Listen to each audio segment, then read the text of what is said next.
Coming up. Take it into the booth with you. That's massively helpful. You might not mind. I have a feeling that some of our other listeners might. How do you say that? Around those, you weren't silly. And they couldn't give a damn about anything. Ends on an up. But I knew you were scared and you portrayed that in your voice. It came through. I still got the panic. Or do you always ask? Of course, after the 15th take, you're like, okay, do we really want a 16th? Thank you, guys. Okay, of course it's okay. And now, enjoy the podcast.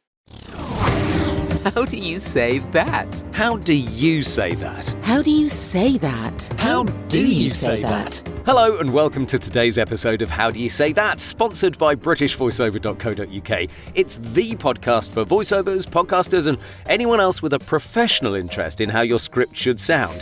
Let me introduce my interrupting co-host, Samantha Boffin. Hello, Sam. Hiya. Now, today's fun fact about Sam is that she's a city girl at heart. Although she loves a beach and a starry sky, don't we all? I do. She does prefer to be within 2 minutes' walk of a decent flat white and a neon sign. I know what you mean.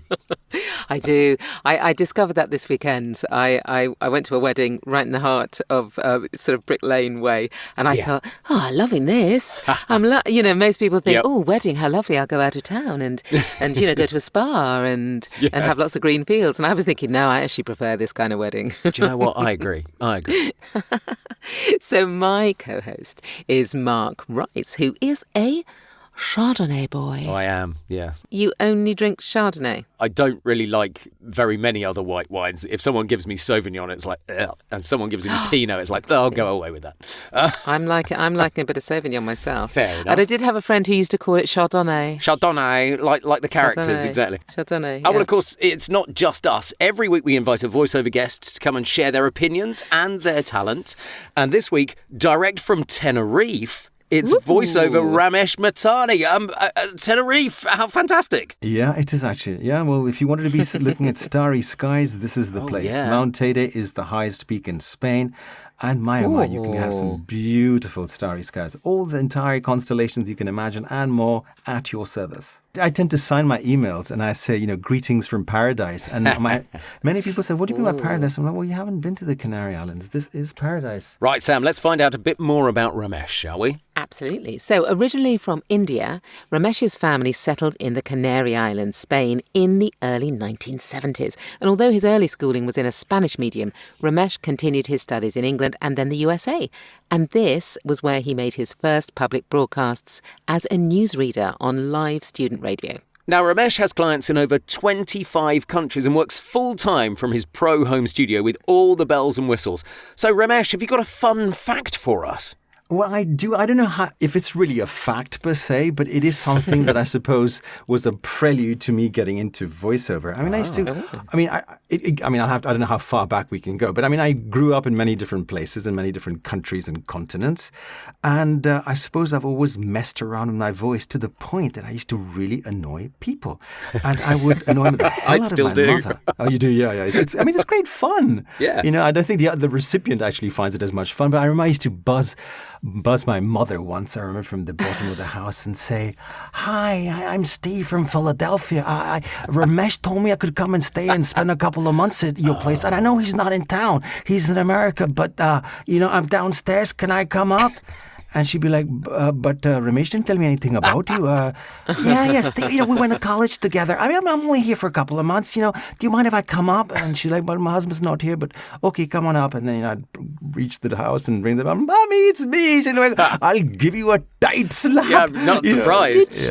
Did she never cotton on? Did you manage to play that every trick single many time. times? Every single time. Mums are great, aren't they? They're lovely and gullible. They are so good. So it's Ramesh the prankster on today's show. So let's have a look at the first script that we're going to do. Don't mess with and me, ask, how do you say that? How do you say that? So now, Mark, tell us a bit about this script. I think it's IVR. Am I right? It's Okay, IVR? well, here's the interesting thing is I do IVR for a lot of clients. I probably record 5 new companies every single day of the week because I work for lots of different IVR companies. One of them does a lot of on-hold kind of advertising, and they string together like a series of 20-second commercials for when people are on hold, and it's a very sensible way of marketing. So this is one of those for an estate agent. It's very bread and butter, but you can put a commercial spin on it, I think. The joyous thing for you, Sam, is I'm not going to say it has to fit in 20 seconds. No. Because because it's on the phone, Lord. you can take as much time as you like. Now, because it's interesting you said that, because I have always approached adverts within the IVR world as not advertising. Right. Ads but no ads. So don't sell because they're on hold. They don't really want to be sold at. So I've always done a very light touch, very, very non-salesy. I think that's changing.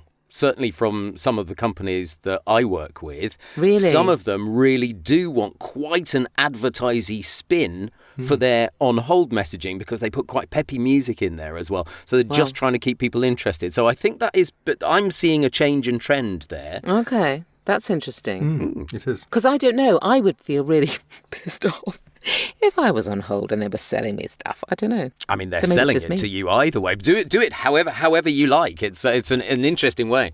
But it's interesting because I don't do much IVR. So you know far more about the IVR world than I do. You know, I do quite a lot of it, so it's my bread and butter, okay, really. Okay. So, okay. Rockshaw Estates opened back in 2008 when the housing market was in poor health, so we knew we'd have to offer an exceptional service if we were going to survive. 15 years on, we've won over 30 awards for our outstanding customer service.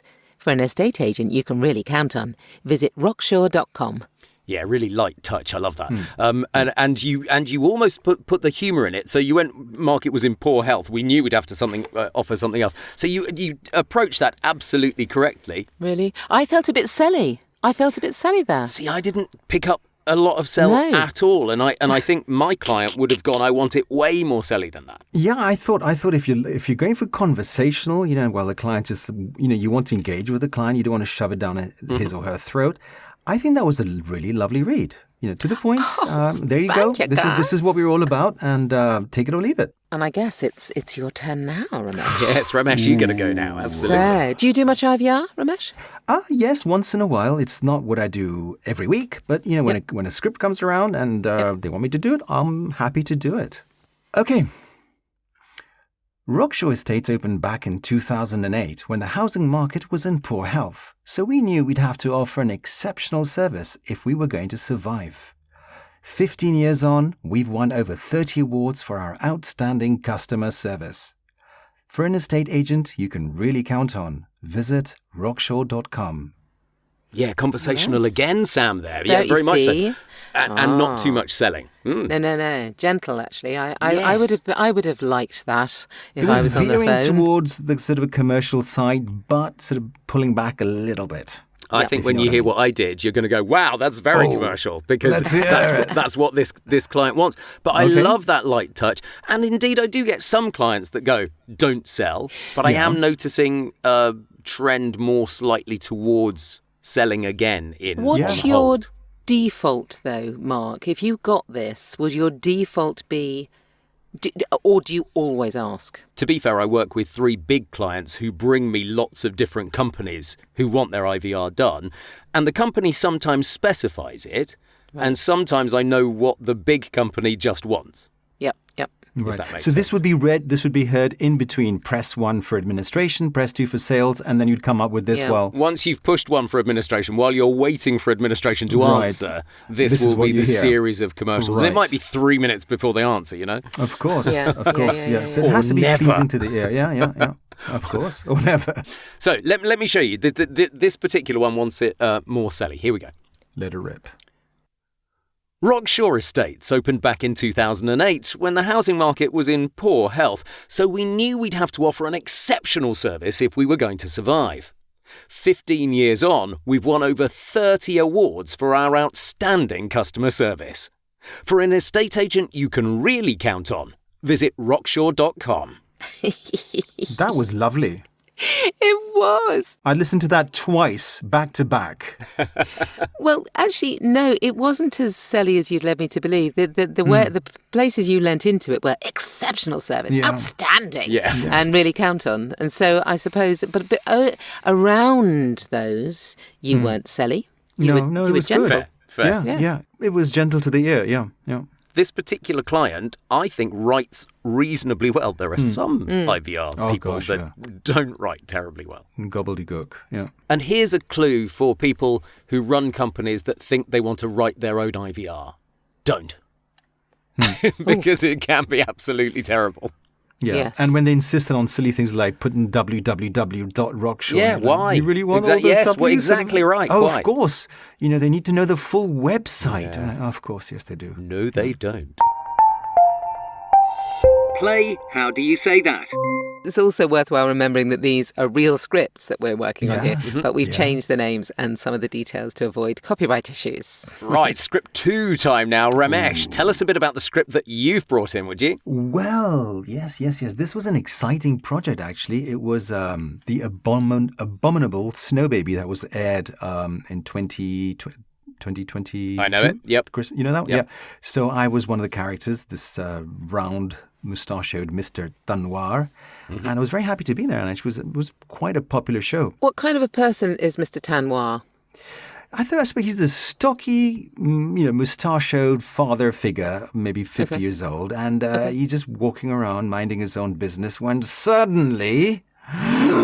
Dun, dun, dun. What does Mr. Tanwar do for a living? I'm just trying. The reason I'm asking these questions is obviously I'm not going to do an Indian accent because that would on, Sam. That would just be ridiculous. So I'm trying to get a handle on how I can adapt Mr. Tanwar to feel more acceptable. Do we think he's a jolly character, Ramesh? Oh, I think he's jolly, but he's just really taken aback after this incredible sighting, and we don't know much about him, but he just looks like your average, Indian man that you'd see walking around in Leicester and South I might turn him into Mr. Smith. Okay. But I think it works. I think it works with the script. Would be a major shift, but okay, fine, yeah. You don't. I mean, if you want to have a go at an Indian accent, I don't mind. I will not take offence. I promise. Ramesh, you might not mind. I have a feeling that some of our other listeners might. You think so? Okay. Yeah, I think so. Right. I think so. I don't think that's wise for me to do that, to be honest. Okay, all right. Are you going to go first on this? Let's see what you can bring out of it, shall we? Yes. Okay. Yes. I mean, obviously, I'm going to be a very different character. Yes. So I'll just sort of try and be that kind of character. Okay. Oh! I've just seen a monster in Blackbury. I was digging my way out of my house when I spotted this huge white creature sniffing around my dustbins. He was at least 6 meters tall with horrible, scary eyes. That's where I saw it, there. But he's vanished. Oh, it can bite your head off with its teeth. It's 6 meters tall. I mean, I love that. I love that characterization. Absolutely. Yeah, that's it. If you had the video in front of you, it would have fitted in perfectly, Sam. Fabulous. That was really very good. Yeah, just the right emotion, the right feeling of fright that whether this character goes through when he sees this, very cute little sort of 6 meter tall or 6 foot tall Ramesh, thing. I've only just recovered from last week's horror episode for Halloween, and now we've got more horror coming. Yeah. Well, it's sweet horror though, isn't it? Because it is. I suppose Yes. That's the difficult, or not the difficulty, but that's one of the things with this, isn't it? Is this is aimed at what age group? The kids, Ramesh? I think it's for little kids, maybe 7, 8, 9, 10 years old. In the same way as the Snowman was, and the Snow Dog, and all of those animations. Yeah. Yeah, so it's, I mean, I can kind of see. So you've got to do that fine line between, it's got to be fun, but a frightened fun. Yes, yeah. It's a cartoon animation, so you can see that it's lighthearted. But, he first gets this fright, and you have to sort of, portray this man's being feeling quite panicky when he comes across this huge white creature. You almost, Sam, went a bit Cockney. I was just that normal woman walking around. But I knew you were scared, and you portrayed that in your voice. It came through. Exactly. Right, I suppose I ought to see if I can. Let's see what I can bring to a jolly, large man with a moustache who has seen something really, really scary. Okay. I've just seen a monster in Blackbury. I was digging my way out of my house when I spotted this huge white creature sniffing around my dustbins. He was at least 6 meters tall, with horrible, scary eyes. That's where I saw it. There. But it's vanished. It could bite your head off with its teeth. It's 6 meters tall. Oh, now you see that. To me, you were a kind of postman there. I heard postman, youngish, Okay. youngish postman, perfectly okay as a Brought character. the panic Loved in. it. Yeah, Loved it, you did. lots I of panic. almost You did. panicked too much, I think. Yeah, I Lots of suppose the panic. irony is, and perhaps I didn't express that, because he says it's 6 meters tall, and in actuality, this thing is only about 2 meters, 3 meters. From what you can see in the video, it's not that tall. And I then kind afterwards, of guessed that, because 6 meters is a big monster, isn't it? Yeah, Absolutely. and he's this cute little monster that, there's nothing to be scared of, but, Mr. Tanwar is just over-exaggerated. We don't know that yet. Do you think I went too far with the panic? You two? No, it was good. No. It sounded first as if you were running, so you were really out of breath, but maybe that was Ooh, just, yeah. fear. I kind of thought I almost was running away, but then I saw people that I came across and I needed to tell. Yes. So that was in my brain, yes. But you know how difficult it is, because this was an hour and a half session, and I didn't have a clue of the visuals as far as video was. I just saw these still images. Yep. And you have, you know what it's like. You've got to sort of put the story together in your mind, and the director's giving you some very clear instructions because they know exactly what they want, and you don't really know that. Yep. So you've got to try all these different takes. As you said, running or just stationary and panicking very much or slightly panicking or. So when you finally get to see it and you're like, yes, actually it did sound rather good. You're guided by the director throughout, presumably. Exactly, yeah. And you have to be able to really pick up on as you well know, on the nuances they're trying to give you, but they've got the visual image in their mind and you don't. But did you have the visuals, though? Did you have could you Just a see what Mr. storyboard. Tanwar... So you could see what he looked like. Sure. That's right. Yes, I could. Yeah. Right, let's hear Mr. Tanwar in all his glory, shall we? Let's do it. Yes. I've just seen a monster in Blackbury. I was digging my way out of my house when I spotted this huge white creature sniffing around my dustbins. He was at least 6 meters tall with horrible, scary eyes. That's where I saw it, but it has vanished. It could bite your head off with its teeth. It's 6 meters tall. Oh, amazing. Lovely. I still got the panic, but you brought it right back down the scale from what I'd done. I love that. And also you thought about that last one, the 6 meters tall. That was the kind of first time you'd thought, do you know what I mean? You could hear the thoughts pattern. Like, hang on, was it really 6 Yeah, meters? It was lovely. Yeah. It was a lot of fun. Of course, after the 15th take, you're like, okay, do we really want a 16th? You managed to get that kind of rounded feel, I thought. Yes. Because I've seen a picture of Mr. Tanwar, and you managed to get that roundness in your voice, I thought. Yeah, people tell me that I've got a very young voice, funnily enough. The other day, somebody told me, you sound quite young. And yes, you do. Sometimes Yep. when I voice... even though I warm up and whatever, I think, oh my gosh, I definitely sound like somebody who's in their 5th or 6th decade. But I suppose when I go high in pitch, it can go down considerably. Well, also when you're doing character work, you can age up, Yes. massively. I've done very old ladies in the past, which I haven't naturally got a little old lady voice, but I can do a little old lady voice, So Yeah. I suppose when you're excited, it's hard to sound old, isn't it? I've just seen a monster in Blackbury. Interesting. I would imagine when you're excited and sort of in a state of anxiety, you tend to go higher in pitch and sound younger. possibly. He was at least 6 meters tall with horrible skin. It just sounds a bit sort of strange. How do you say that? So that is the straight script part. Well, as straight as it gets when you play Yeah, Mr. Tanwar, quite frankly. But Yes. now it is the wild card section. Nice. Ooh. So let's see if we can approach these scripts in a completely different way. Yes. Ramesh, can you pick one of the scripts for Sam and think of a new motivation or genre for her to attempt with it? Ooh, yes, I can. amazing. Sam, I would like you to be a funeral director Okay. With which one? for script 2. Oh, okay. So that's great. Mr. Tanwar. Okay. Well, right. that takes Mr. Tanwar and turns him on his head, doesn't it? Absolutely. It does a bit. Oh, That's a little challenge for you. yes, it does. Okay. Right, let me have a little look.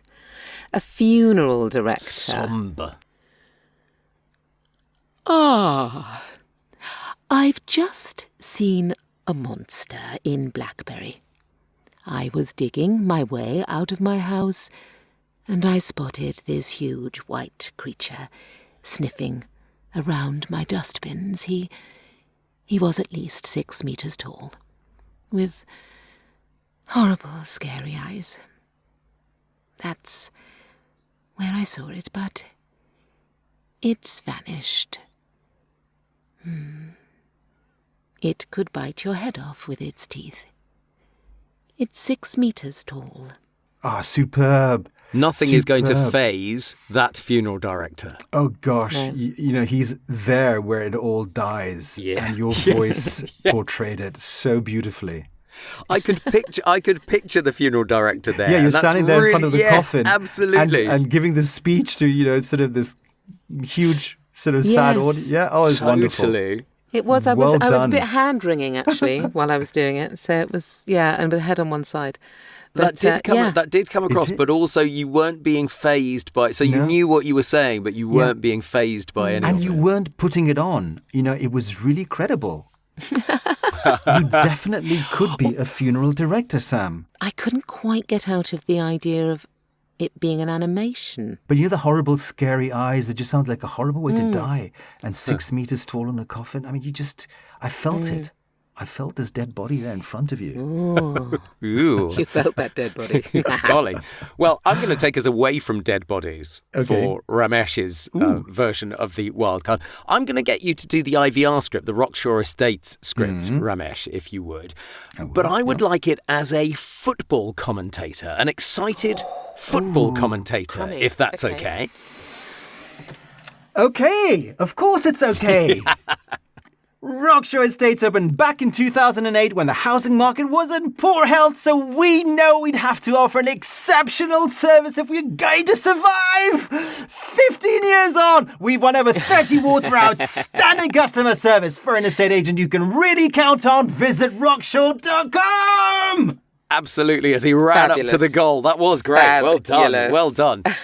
It's difficult to get into that kind of character, but once you're there, boom, it really works. Yeah. It does actually. Nice. It does, yeah. So good. Really nice. That's like a short and sweet one, that. I love that. Well done. Yeah, it was well good. Done. It was good. Yes, it took it from sort of my 30 seconds to 12. Yes, absolutely. And that's the thing, isn't it? You can do that. You can play with time. It's whenever I do football commentator, F1 commentator, all of those kind of things, they are incredibly fast. Yeah. Yeah, well, no, very good. Right, so I have got to give you one. Now, I'm going back to my friend Lisa Day, who gave us all those Okay. fantastic... She gave us a whole Yes. list last week. And honestly, I'm so grateful because... honestly, it's so difficult to come up with new ones. Can you give me a millennial read? You know, that kind of way that everybody hard. ends on an up. You know, when And you're they on an couldn't give upward a inflection. damn about anything. So that it's almost that... I don't care. Why am I here? Do you know what I mean? Yeah, when I do know say what you mean. millennial? I do Okay. know what you mean. But I'm going to ask you to do Mr. Tanwar. A millennial Mr. Tanwar. Ooh, that's nice. It's actually, Looking forward to I doing this. suspect, trickier than it seems. Yes, it is tricky. millennial reads It is are not tricky. easy. No. Yeah. But really irritating. Always on an upward inflection. Let's see. Let me just have a think. You know, I've just seen a monster in Blackbury. I was digging my way out of my house. I spotted this, you know, a huge white creature, like sniffing around my dustbins, like he was at least 6 meters tall, with horrible, scary eyes. And that's where I saw it, right? But he's vanished. It could bite your head off, right? It's 6 meters tall. Very nice. I lost it about halfway through and tried to pull it back. I'm not sure whether I pulled it back. It was, you did put it back. I know where it was. It was horrible, scary eyes. Yeah. You went down because you wanted to land it. But, and that was the only time you did it, though. I wanted to land it, but I also had a complete crisis of confidence Did with you? it. No, it was really good. Because it's so difficult to do, actually. is, it I is. think it's very difficult I to mean, do. I'm so far away from that actual character. Aren't we all, really? Yeah. We're taught not to do that. I know, you've just got to completely step out of that comfort zone Yeah. and enter into the sort of void. Yeah, that was difficult. It's a useful tactic to have up your sleeve if somebody does ask you to do, character-wise, Yes. asks you to be a millennial character. Yeah. Yeah. I'm not sure anyone would ask me to do that. ask me to do that. But I don't know. You've got quite a young voice, actually. But I know nobody would ask me, so you don't have to have that in my back pocket at all. Well, if you want to play along in the privacy of your own booth and be millennial or a funeral director or anything you want, we've put the scripts in the show notes so you can have a try yourselves. Yes, and we would love to hear from you if you have any wildcard genres. I'm Yes. very grateful, as you can tell. So if you'd like us to have a go in a future episode, one of your wildcards, please do get in touch. You can either DM Mark or myself on social media or email podcast@britishvoiceover.co.uk. So then to our voiceover question this week. And as we've been playing with characters, it's quite apposite this one, Sam. What is the best way or the way that you find easiest to get into character if a director's asked you for a character read? Ramesh, do you have any specific ways of getting into character? In this case, with Mr. Tanwar, okay, he was this jolly old rotund fellow, so with a big belly. So I made sure that my tummy was actually sticking out, and I was actually sort of massaging my belly in a state of anxiety and fear, just so that I could feel that I was this elderly character with that particular sort of mental picture of what this guy could sound like, if that makes sense. Yes. It absolutely goes back to what Katie Flamman was saying a couple of weeks ago, Sam, doesn't it? About the physicality of storytelling, whether it's a character storytelling or whether it's a narration storytelling. Yes, I suppose that you will, and as you do so many different kinds of voices, Ramesh, you will probably be confident in your own sense of being able to step up to the plate, if you like.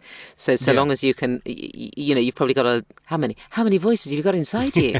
Lots, I would think. Quite a few, actually. Yeah. I don't really know what my true accent is because it just sort of morphs along the way.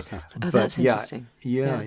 It's just a product of my upbringing, I suppose. I don't really have a very specifically defined identity, and so goes it for my voice as well. But yeah, you're right. You have to have a physical sort of sense of where this character is, whether you wear a piece of clothing or you touch part of your body as you were wringing your hands. It helps, and tilting your head, as you said, or making a funny facial gesture if the guy's got a bit of a strange, creepy voice or something like that. I tend to sort of move my lips in a particular way if I need to speak in a certain voice. So it helps, sort of get that sort of weird voice. Yes. And sometimes you lose it. The director's like, well, I'm sorry, you're losing character. You're like, oh, sorry. And you go back and try and hold on to that. Especially if it's across a number of different sessions. Yes, especially.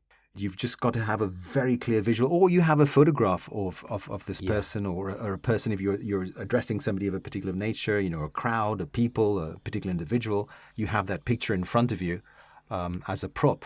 That often works. Having that picture in front of you is hugely useful. So if you do have the luxury of having a picture, take it into the booth with you. That's massively helpful. What I would probably say is your biggest asset is simple confidence. Simple confidence. Interesting. I know that sounds Interesting. But I would say that it can be very useful to base a character on someone you already know so that you can ground it somewhere. Yeah.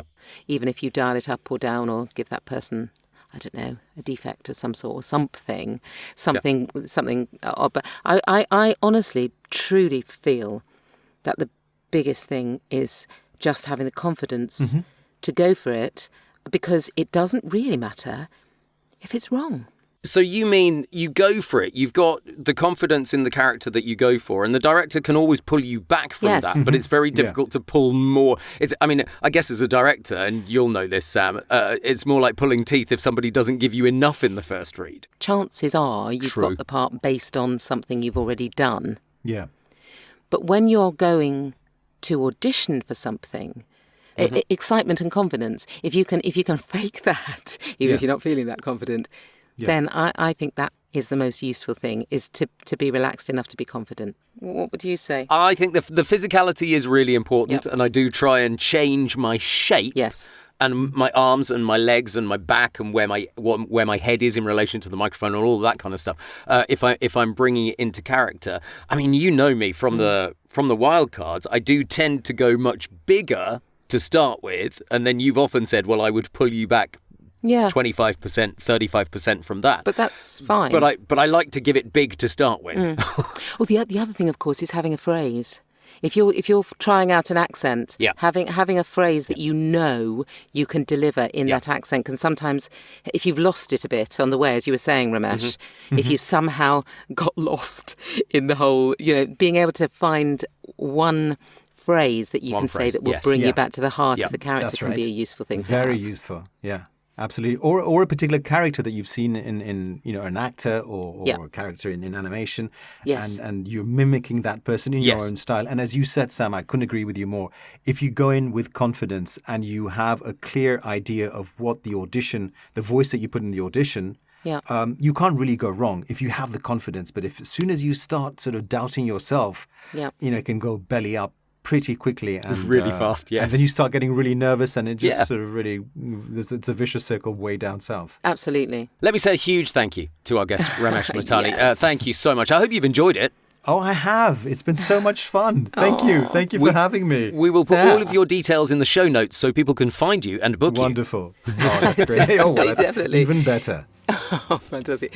And remember, you can subscribe to the podcast on your favourite podcast platform, and the latest episode will magically appear on your device every Friday. It will. It's very clever. That's it for this week. And also YouTube as well. Don't forget we're on YouTube as well. Oh, You can yes, search of us there. course, yes, Thanks again to Ramesh for being a superb guest. Tune in Yes. next week for more scripts and another fabulous voiceover guest. Now, here at the end, Ramesh, we all say the title of the show together. How do you say that? So, tune in next week when we'll be asking...